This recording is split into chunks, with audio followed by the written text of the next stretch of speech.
할렐루야. 너무 놀랍죠? 진짜 안 바뀔 사람 같은데 이렇게 바뀐다는 게, 아버지가 그런 호랑이처럼 그렇게 성질을 내고 화를 내고 있는데 한순간에 그걸 순한 양으로 바꿔버리는, 저는 이걸 뭐라고 표현하고 싶냐면 빛으로 어둠을 압살시킨다. 이게 그리스도인의 삶이죠. 하나님의 빛으로 어둠을 압살시키는데 뭘로 가능한 거예요? 축복과 격려와 칭찬으로. 칭찬은 고래도 춤추게 한다라고 심리학에서 밝히고 있는데, 그래서 저는 그 얘기 들으면서 한편으로는 참 슬펐어요. 뭐가 슬펐는지 아세요? 그다음에 아버지가 저런 격려의 말을 얼마나 어릴 적부터 듣고 싶으셨을까. 그런 걸 못 들었기 때문에 세상은 얕게 살아야 되고, 그렇게 자기 자신을 지켜내기에, 그리고 두려움에 떨고 어둠에 묶여있는 그 생각과 마음, 그런데 그 빛의 말씀, 하나님의 말씀 하나가 그 영혼을 살리잖아요. 그래서 우리가 판단하고 왜 저럴까? 우리 부모들은 왜 저럴까 도대체?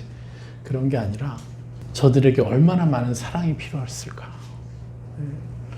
저는 주님이 그걸 보시고 우리를 위해서 돌아가시고 그 권세를 주신 거죠. 축복하는, 너무 감사합니다. 우리 성탄절이잖아요. 하나님이 이 땅에 왜 오셨는지, 저는 이번 주 셀을 하면서 그런 걸 느꼈어요. 우리가 예수님을 왜 이 땅에 보내셨는지, 그 하나님의 그 의도하심과 그 목적에 대해서 우리가 생각보다 잘 전해하지 못하고 있구나. 성탄절이면 이런 성탄의 의미에 대해서도 세상 사람들하고도 이제 얘기할 수가 있는 절호의 기회인데, 이 성탄절의 참 의미를 생각보다 너무 막연하게 전하고 있다는 거죠, 우리가. 그리고 더군다나 왜 이런 것을 전하지 못하는 그 이유가 뭘까? 그 이유가 바로 예수님이 심판하러 오셨다라는 그것에 의해서 우리가 너무 많이 속고 있기 때문에 그런 것이다. 이런 것들을 느끼게 되더라고요. 누가복음 2장 13절, 호련히 수많은 천군이 그 천사들과 함께 하나님을 찬송하여 이르되, 지극히 높은 곳에서는 하나님께 영광이요, 땅에서는 하나님 기뻐하신 사람들 중에 평화로다 하니라. 우리가 잘 알죠. 하늘에는 영광이요, 땅에는 하나님이 기뻐하신 사람들 중에 평화로다. 간단히 하늘에는 영광이요, 땅에는 평화로다. 그런데 왜 우리 마음에는 이 두려움이 있을까요? 분명히 예수님을 믿고 예수님을 따르는데 왜 우리 마음 안에는, 감정 안에는 하나님이 두려운 하나님일까? 이것 때문에 우리가 부자연스러운 거예요. 우리가 감정적으로 못 누리기 때문에 이 찬란한 하나님을 더 찬란하게 설명할 수가 없는, 우리는 매일마다 예수님을 자랑해야 되거든요. 우리가 오직 자랑할 건 그것밖에 없어요. 성삼위 하나님이 얼마나 놀라우신 분이신지를 자랑할 일밖에 없어요. 근데 내 감정이 두려워. 그래서 이것들을 우리가 개혁시켜야 되는 것이죠. 예수님은 심판하러 오신 게 아니라 구원하러 오셨다는 거예요. 천국을 침노하며 사는 권세를 주시려고, 그리고 그 방법을 알려주시러 오셨다는 거예요. 그리고 그것을 넘어서서 천국을 선물하러 오신 거죠. 우리가 이것을 감정 깊이 누려야지만 어떠한 어둠도, 어떠한 악한 귀신들도요, 깨트려 버릴 수가 있어요. 정말 많은 귀신들이요, 여러분 앞에 서면 잠잠해 있어야 돼요. 그들이 왜 잠잠한지 알아요? 들킬까 봐. 저는 선교지에서 어느 날 축사하는 경험을 하기 시작했어요. 그런데 아주 겸허해가지고 사단이요, 입도 뻐끗 안 하게 덜덜덜 떨고 있는데 분명히 귀신 들리나 뭐 했나? 그런데 괜찮다는 거예요, 자기는. 귀신이 그로 하여금 자신을 드러내지 못하도록 그렇게 덜덜덜 떨고 있는 것을 봤어요. 그때는 그게 귀신 들렸는지 몰랐어요. 너 계속 하나님의 형상을 선포하다 보니까 그들이 두려워하더라고요. 이렇게 교묘합니다. 그래서 알아요. 자신이 싸워야 될 적인지 아닌지를 알아요, 이 악한 영들은. 그런데 모든 귀신들이 여러분 앞에서는요, 지죽은 듯이 조용히 있게 만들 수 있는 게 여러분이 가진 권세라는 거예요. 할렐루야.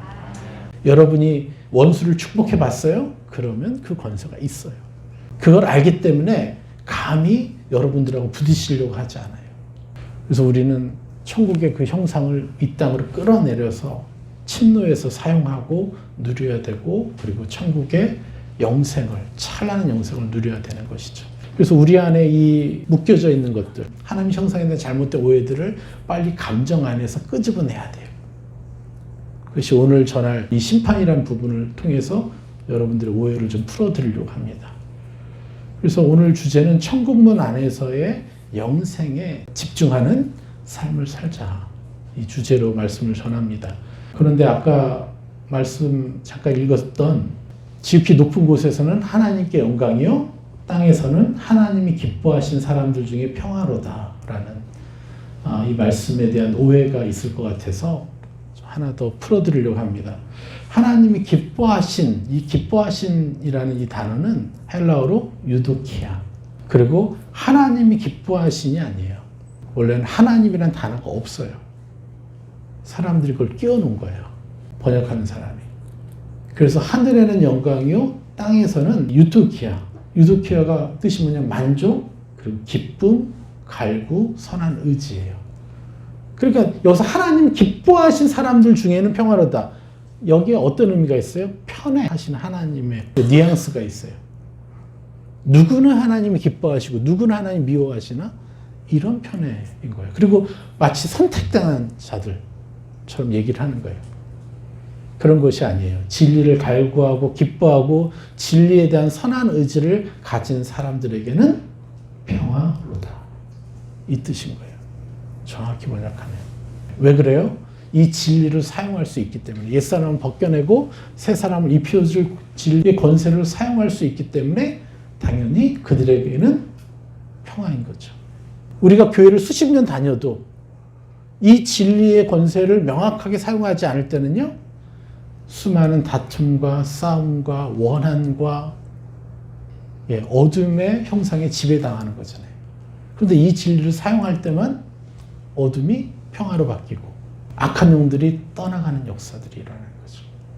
아주 간단한 얘기지만 우리 약자매의 그 아버지, 하나님 너무너무 사랑하시죠? 그런데 그를 책망했어요, 하나님이? 그를 뭐라 그랬어요? 악한 영은 계속 뭐라고 하죠, 사실은. 그 사람의 양심에다 대고 악한 영은 계속해서 정죄감을 주잖아요.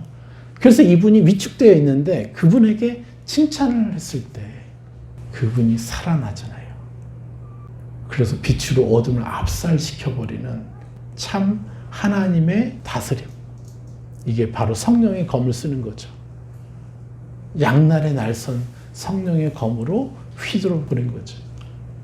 휘둘렀기 때문에 그의 옛사람이 벗겨지고 그가 새로운 격려를 받아서 힘을 얻으니까 이제 교회 나가는 것을 계속 뭐라고 했거든요, 사실. 분당에서 여기까지 오는 게 쉽지 않죠. 곧 있으면 차를 사겠네요. 네. 예, 여기 오려고 차를 사려고 하는데 그것도 막으시는 거예요. 돈이 없는 것도 아닌데. 예. 이 모든 것을 이겨낸 게 빛으로 어둠을 압살시켜버리는 일을 여러분들이 하고 있기 때문에 그런 거예요. 정말 축하드립니다. 제가 이 선물들을 여기 일부러 쌓아놓게 했어요. 1조배 이상의 우리가 열매를 하나님께 드린다고 생각해 봅시다. 하나님께. 내가 무수한 영혼들을 한 명이라도 더 축복해주고 그들에게 빛을 심어줘가지고. 마태복음 12장 17절, 이는 선지자 이사야를 통하여 말씀하신 바, 보라 내가 택한 종 곧 내 마음에 기뻐하는 바 내가 사랑하는 자로다. 내가 내 영을 그에게 줄 터이니 그가 심판을 이방에 알게 하리라. 그는 다투지도 아니하며 들레지도 아니하리니 아무도 길에서 그 소리를 듣지 못하리라. 상한 갈대를 꺾지 아니하며 꺼져가는 등불을 끄지 아니하기를 심판하여 이길 때까지 하리니 또한 이방들이 그의 이름을 바라리라 함을 이루려 하심이니라. 아멘. 예. 분명히 예수님 말씀하십니다. 어디 말씀을 인용하셨다고요? 선지자 이사야의 말씀을 인용하시는 거예요. 이사야가 어떤 사람이에요? 예수님이 태어나시기 500년 전에 활동했던 선지자예요. 그래서 이사야서의 말씀 안에는요, 예수님이 어떤 형상으로 오시는 것까지도 완벽하게 설명하고 있어요. 예수님이 아주 키도 엄청 작고요. 아주 너무너무 못생겼고요. 머리도 이만큼 까져가지고 대머리고, 사람의 얼굴을 한번 보면 눈을 돌릴 정도로 못생긴 눈이에요. 그렇게 오셨어요, 이 땅에. 그래서 그분은요, 모든 걸 다 체휼하신 분이에요. 아픈 사람의 마음을. 이사야서에서 이미 500년 전에 예수님이 이런 모습으로 태어날 것이다 라고 설명한 거예요. 한 10여 년 전에는 내셔널 지오그래피에서 예수님의 모습을 한번 형상화시켜 봤어요. 중동 영화에 나오는 막 우그락부그락한 시커먼 막 흑인에 가까운 그런 모습으로 재현해 놨더라고요. 그런데 종교는요, 항상 식격화 시키려고 해요. 심지어는 여러분 아십니까? 천주교에서 성모 마리아를 어떻게 포장을 하는지 아세요? 한 번도 성관계를 가지지 않은 사람으로 묘사를 해요. 그래서 예수의 동생들이 있잖아요. 동생이 없다라고 얘기해요. 육체적인 동생이 없다라고. 왜요? 이 성모 마리아를 신격화 시켜야 되니까. 천주교 내에서도 이거 아니다라고 했는데 몇백 년 뒤에는 그렇게 둔갑시켜버려요. 그렇게 발표하고. 이게 4세기 때 나왔던 건데 거의 6세기에 이렇게 또 정착이 돼버려가지고 지금껏 그렇게 어떻게 해서든 인간과 신을요 멀리 떨어뜨리려고 그래. 이게 종교를 통한 사단의 전략이에요. 신적 차원과 인간 차원을요 멀리 떨어뜨리려고 그래요. 여러분 혹시 모하메드라는 영화 한번 보신 적 있으신가요? 기독교가 예수 영화를 만드니까 이슬람도요 모하메드 영화를 만들었어요. 근데 거기는요 더 아주 탁월한 전략을 썼어. 마호멧을요 아예 안 보여줘, 그 영화에서는. 그러니까 더 신비로워. 네, 더 신비로워요. 그 선지자를 더 신비롭게 만드는 거예요. 이게 바로 사단이 종교를 통해서 인간을요 신과 분리시키는 방법이에요. 하나님은요 직접 이 땅에 오셔서 우리랑 어울리기를 원하시는데 이렇게 우리와 분리시켜 버리는 거예요. 그런데 성경은 이거를 또 어떻게 번역을 해요? 또 이상하게 번역을 해요. 사단이 그렇게 사람의 마음에 자꾸만 엉뚱한 것으로 신과 인간을 분리하게끔 만들려는 그런 쪽으로 자꾸 공격하고 유혹한다는 거예요. 뭐라고 합니까? 18절에 보라 내가 택한 종 곧 내 마음에 기뻐하는 바 내가 사랑하는 자로다. 예수님이잖아요, 이게. 예수님이 태어나시기 500년 전에 이사야를 통해서 말씀하셨어요. 그러면서 뭐라고 얘기해요? 내가 내 영을 그에게 줄 터이니 그가 심판을 이방에 알게 하리라. 너무 안타까운 거예요. 자, 우리 이사야서 원본을 봅시다. 히브리어로 어떻게 써져 있는지. 이사야서 42장 1절. 내가 붙드는 나의 종, 내 마음에 기뻐하는 자, 곧 내가 택한 사람을 보라. 내가 나의 영을 그에게 주었은즉 그가 이방에 정의를 베풀리라. 여러분, 이 말이 정의가 뭘로 바뀐 거예요? 뭘로 둔갑했어요? 심판으로 둔갑해버렸어요. 그래서 사도신경이 교회를 망쳤다고 하는 이유가 바로 그거예요. 심판하러 오시리라 계속 선포하게 만든 거예요. 그 지난주에 제가 말씀드렸잖아요. 찰스 다윈도 이것 때문에 교회를 떠났다고. 그런데 원어는요, 헬라어도 정확해요. 이방에 정의를 베풀리라. 이 정의가 히브리어로 미시팟. 이 미시팟의 뜻이 뭐냐? 계획. 하나님의 계획이죠. 정의. 하나님의 정의. 공정. 권리. 판결. 선고. 언도예요.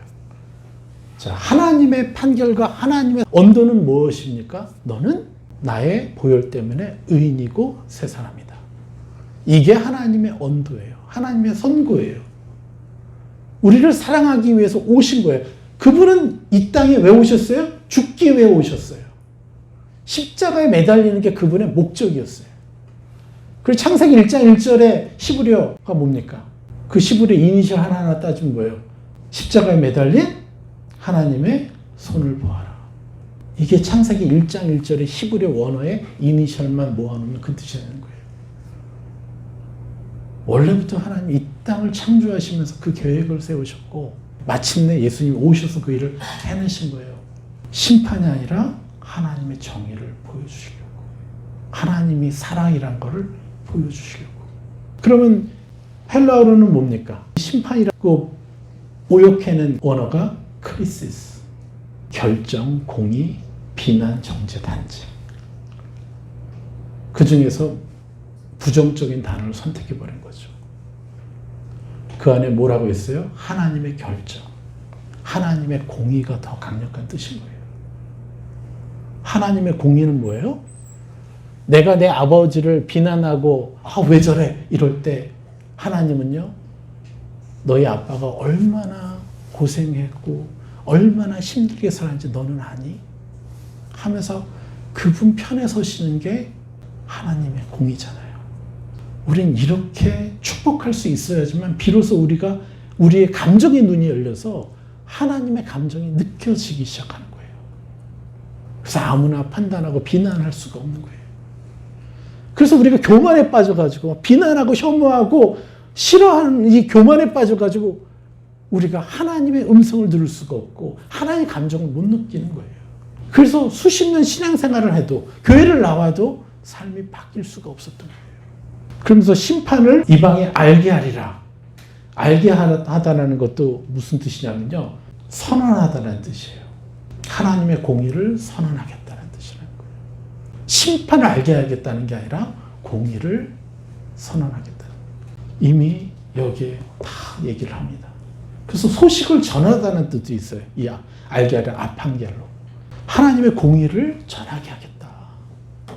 이게 하나님의 의도라는 거예요. 그래서 우리는 속지 말아야 되는 거예요. 그리고 이 히브리어 원어에서 이방의 정의를 베풀리라, 분명히 베푼다라고 그랬죠.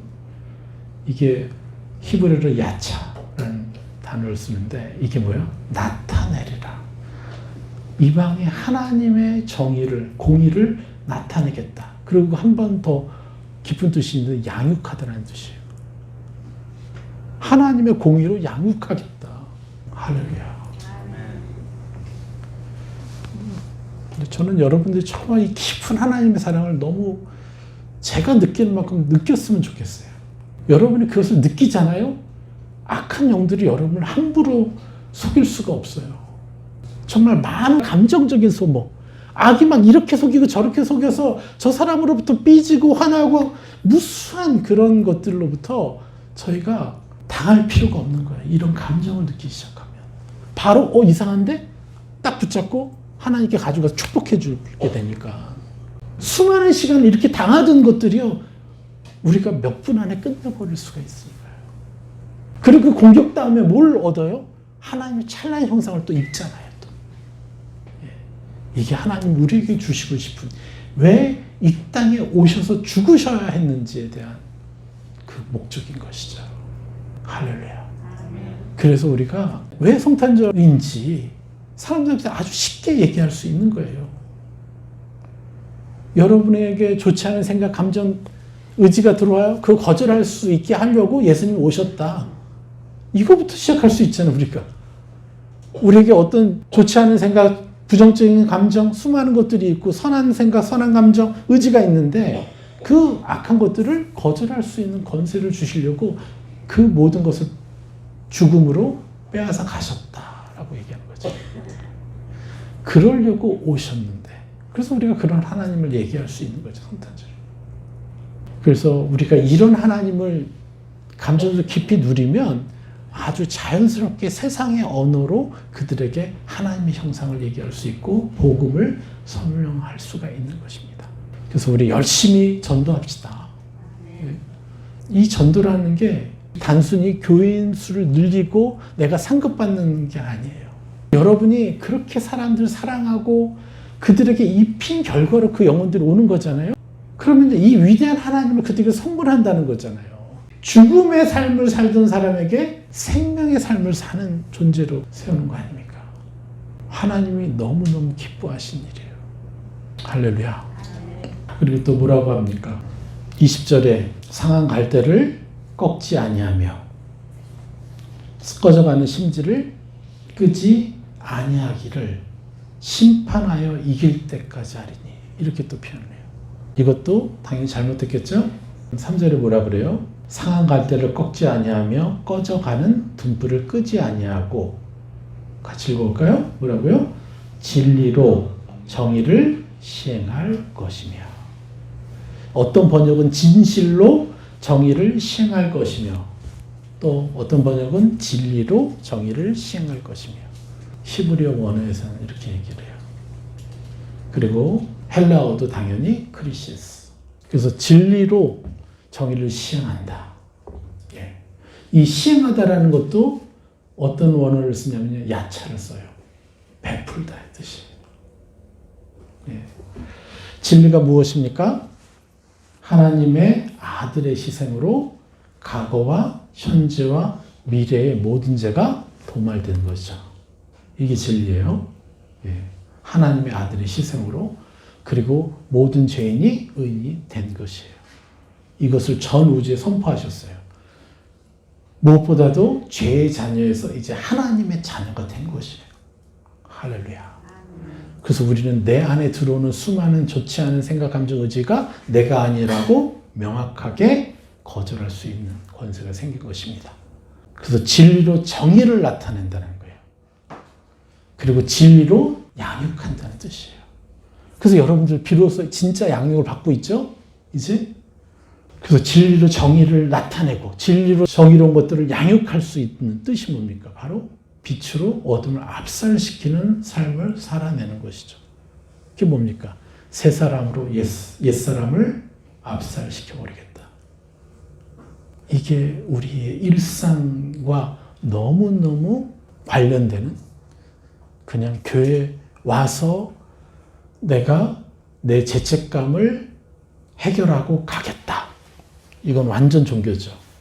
그래서 삶에 힘이 없어요. 그런데 이제 빛으로 어둠을 압살시키는 삶을 살면요, 그건 내 24시간 어디를 가도 내게 너무 필요한 거죠.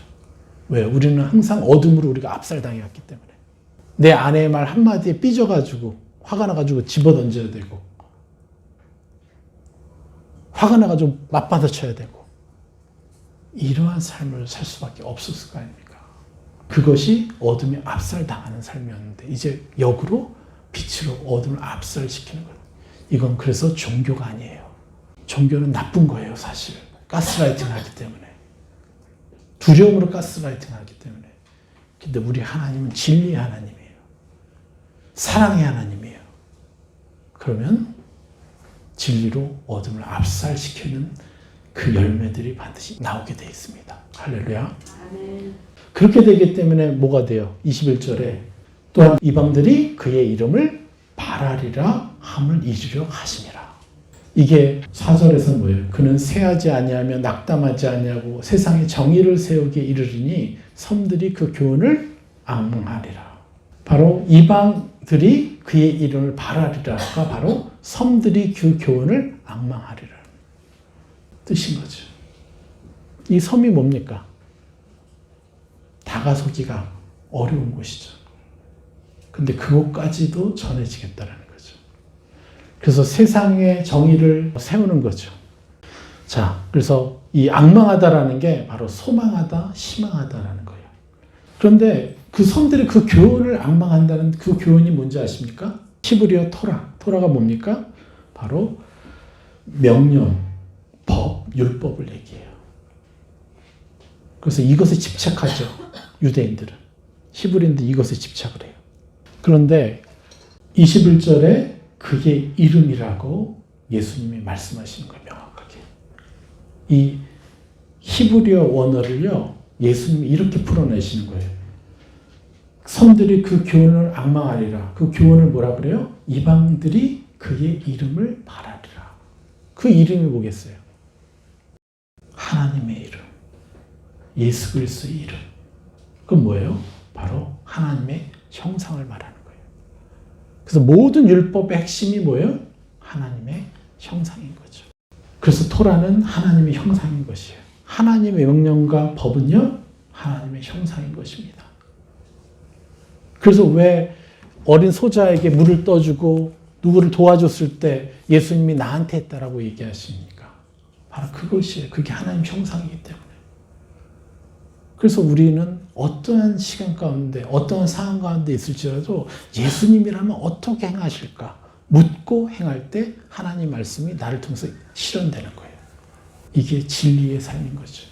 그래서 지난주 말씀처럼 뭐라고 얘기했습니까? 마태복음 25장 1절에 그때 천국은 마치 등을 들고 신랑을 맞으러 나간 열처녀와 같다 하리니.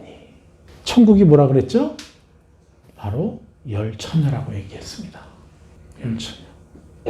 그래서 지난주 말씀처럼 천국이 열처녀라는 진리의 말씀을 감정까지 우리는요 받아들여야 돼요. 마치 천국문 안으로 들어가지 못하고 쫓겨난 사람들은 지옥에 간 것처럼 지금 설교가 되고 있잖아요. 여러분 이 감정을 벗어나셔야 돼요. 안 그러면 여러분들이요 더 찬란한 차원의 사역을 할 수가 없어요. 삶을 살 수가 없어요. 그래서 우리가 명확히 알아야 돼요. 천국문 안으로 들어가는 사람과 천국문 바깥으로 쫓겨난 사람의 차이가 뭔지를 알아야 돼요. 어떤 차이가 있냐? 바로 진리의 삶과 종교적 삶을 살았느냐의 차이인 거죠.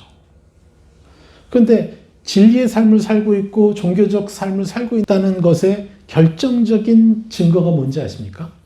종교적인 삶을 살고 있고 그리고 진리의 삶을 살고 있는 것의 결정적인 차이. 우리가 계속 얘기하는 메시지잖아요. 바로 용서하는 삶을 살고 있느냐, 못하느냐. 그래서 일반적인 종교는 그냥 잊어버려요. 근데 우리 용서는 뭐죠? 너무 잘 알죠?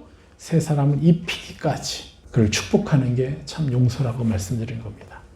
로마서 12장 19절 참 진리의 용서에 대해서 말씀하십니다. 내 사랑하는 자들아 너희가 친히 원수를 갚지 말고 하나님의 진노하심에 맡기라. 기록되었을 때 원수 갚는 것이 내게 있으니 내가 갚으리라고 주께서 말씀하시니라. 내 원수가 줄이거든 먹이고 목마르거든 마시게 하라. 그리함으로 내가 숯불을 그 머리에 쌓아 놓으리라. 악에게 지지 말고 선으로 악을 이기라. 할렐루야. 우리 하나님은 이러한 분입니다. 악한 자에게 더 먹이고 더 사랑해 주시는 분이 하나님이에요. 그게 진짜 원수 갚는 법이에요. 하나님의 원수 갚는 법. 그래서 결국 뭐예요? 악에게 지지 말고 선으로 악을 이기라 말씀하시는 겁니다. 근데 여러분 이제 이걸 하고 있죠, 여러분들? 이제 여러분들 누구를 혐오하는 일이 있어요? 어떤 목사님이 그러는 거예요. 어떤 자기가 싫어하는 정치인 이거 어떻게 하냐고. 너무 죽이고 싶다는 거예요, 진짜. 어떻게 하냐고. 그럼 어떻게 해요? 원수를 갚으면 되죠? 그 사람이 정말 멋지고 아름다운 정치인이 되라고 입혀줘야지 왜 혐오를 해요? 그렇게 혐오하기 때문에 악한 영들이 내 마음에 들어와 주인 노릇 하는 거 아닙니까? 우리 그리스도인은 세상을 다스리는 자지 세상을 피하는 자가 아니에요. 그렇게 미운 사람일수록 적극적으로 새 사람을 입혀서 그들을 도우라는 거예요. 이것을 할 수 있는 게 진짜 진리 안에서의 삶인 것입니다. 할렐루야. 그래서 여러분 그냥 일상에서 들려오는 어떤 소식, TV 보면서 죄를 짓지 마십시오. 뭔가를 들으면서 죄를 짓지 마십시오. 오잖아요? 입혀야죠. 새 사람을 입히지 않으니까 내가 판단하고 있으니까 어둠이 들어와서 나의 감정을 휘어잡는 거 아닙니까? 이제 우리한테 너무 간단한 거예요. 여러분의 그 심령이 속 시원해질 때까지 세상을 입히셔야 돼요. 그게 선으로 악을 이기는 것이고 진리로 사는 방식인 거예요. 할렐루야. 여러분, 제가 요즘에 사람들을 양육하고 또 상담하면서 느껴지는 게 있어요.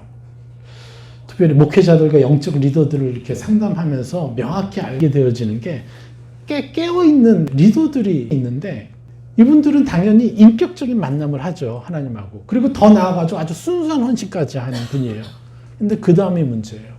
뭔가가 묶여있고 어둠에 조종당해요. 근데 그 원인이 뭔지 아세요? 생각으로는요. 자기 의가 아니라 하나님의 의로 내가 의인되었다라는 것을 알고 있어요. 그래서 그런 삶을 추구해요. 그리고 헌신하고 열심히 사역하는데 마음속에는요. 항상 누군가를 판단하고 혐오하고 이런 것들을 허용해요. 그러니까 생각으로는 이 위대한 복음을 깨달았는데 감정으로는 못 누리게 되는 거예요. 그러니까 안타깝지만 악한 영에게 묶였어요. 그래서 혐오하고 판단하는 사람들에게 세상을 입히는 기도를 계속 시켰더니 회복이 되기 시작하는 거예요. 그걸 해야만 이 자기 의가 아니라 하나님의 십자가 때문에 내가 의인이라는 이 위대한 권세, 이 진리를요, 감정으로까지 누리게 되는 거예요. 근데 대부분은요, 사고로만 그걸 느껴요. 그래서 더 못 올라가는 거예요, 이분들이. 상속자의 수준은요, 감정으로까지 하나님의 의의 기반을 누리기 때문에 내 자신에게 오는 정죄감도 잡아서 내 자신을 축복하고 다른 사람들을 향한 정죄나 판단도 그들을 축복할 수 있는 그 능력이 생기는 거예요. 그 능력은 어디서 생겨요? 감정 안에서 생기는 거예요. 그래서 속지 마십시오. 꽤 괜찮은 사람? 그가 감정으로 누리고 있는지 생각으로 누리고 있는지는요, 그만이 알 수 있고 또 그의 열매로 알 수 있어요.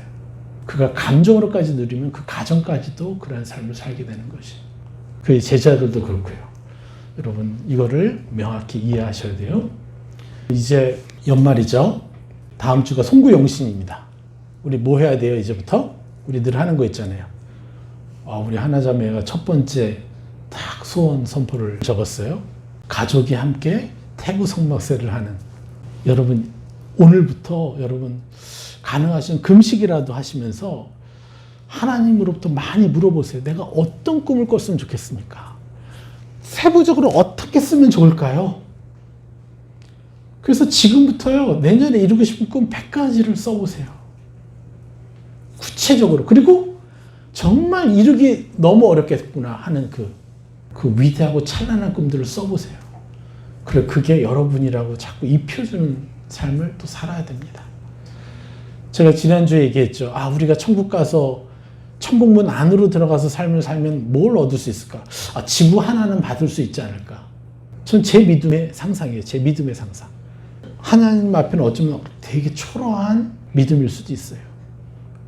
저는 그렇게 생각해요. 제가 무수한 사람을 축복해주고 하나님과 친밀한 교제를 했는데 뭐 하나님 원래 바라시는 거에 100분의 1밖에 못하고 있는지도 모르지 뭐. 하나님 기준에서는. 그래도 저는요, 지구 하나를 내가 얻을 수 있겠다는 믿음이 생겨요. 상상하게 된다는 거예요. 그 정도는 돼야 이 땅에서 억울한 게 하나도 없잖아요. 네? 억울한 일 아무리 당해도 축복해줄 넉넉함. 이 땅에서 벗어나서 하늘나라 올라갔는데 이제는 사단이 없어. 근데 내가 천국문 바깥이네? 그러니까 막 일을 간다고 하잖아요. 일을 가는 이유가 뭐예요? 그 천국 안에서 얼마나 찬란한 삶을 살고 있길래. 자, 이 땅에서 우리가 공격당하는 게 뭐죠? 사단 때문에 공격당하잖아요. 그래서 이 땅을 벗어나서 이제 하늘나라 올라갈 때 천국문 바깥에서의 삶도 이 땅보다는 엄청나게 좋은 것이라고 명확히 얘기하고 있습니다. 그런데 그들마저도 천국 안에서, 문 안에서의 삶이 얼마나 찬란한지 그들이 이를 간다고 얘기를 했어요. 여러분, 요거 쉽게 넘길 일이 아니에요. 도대체 내가 어느 만큼 찬란한 영생을 살아갈까를요, 여러분 지금부터 구체적으로 꿈꾸고 적어보세요. 내가 영원한 시간에 이런 삶을 살고 싶다라고.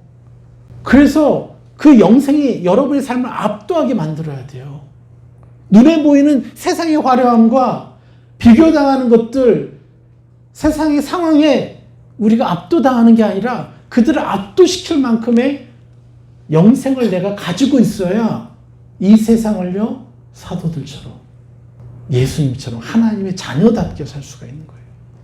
그냥 이 땅에서 꿈만을 꾸지 말고 정말 도대체 어느 만큼 내가 찬란한 영생을 누리게 될 것인가를 하나님께 여쭤보고 상상해보고 선포해 보십시오.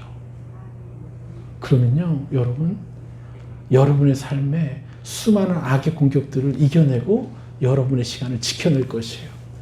그래서 하나님과 더불어 이 세상을 정복하고 다스리는 삶을 살게 될 것입니다. 꿈꿔보십시오. 찬란한 하나님의 형상을. 여러분의 찬란한 영생을 꿈꿔보십시오. 기대해 봅시다. 예, 그래서 이번 주부터 계속 적어 보십시오. 시간을 집중하세요. 혼자서 커피숍에 가세요. 주부들 같은 경우는 혼자서 커피숍 가가지고 기도할 분위기가 안 되면 혼자서라도 가서 커피숍에 앉아서 하나님하고 독대하면서 여러분의 꿈들을 적어보세요. 최소 10시간 이상 이번 주에 10시간 이상 하나님께 묻고 내가 어떤 꿈을 누릴까요? 어떤 영생을 누릴까요?